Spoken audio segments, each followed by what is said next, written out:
From the time of the apostles, what has been the historical practice and changes of practice of giving and receiving Eucharist up until today?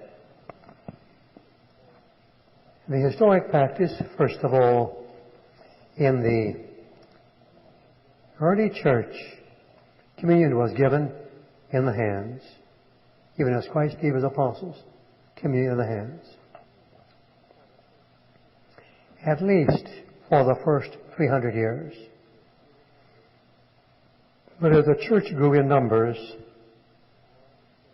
there were also widespread desecrations of the Eucharist. Consequently, by the 6th, 7th centuries, the church withdrew what having the very early practiced communion on the tongue. And the main reason, hear it, the main reason was not only because of desecration of the Holy Eucharist by being received in the hands. No, the main reason was the rise of heresies against the real presence, so that by the 10th and 11th centuries,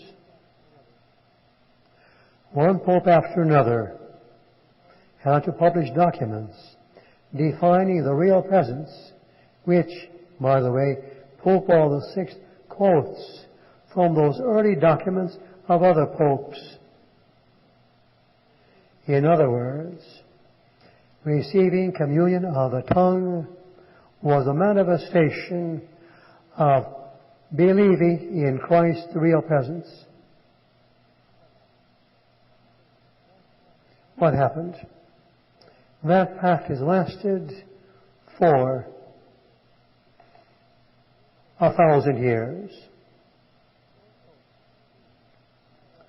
No pope has ever freely, voluntarily approved communion in the hand in our day.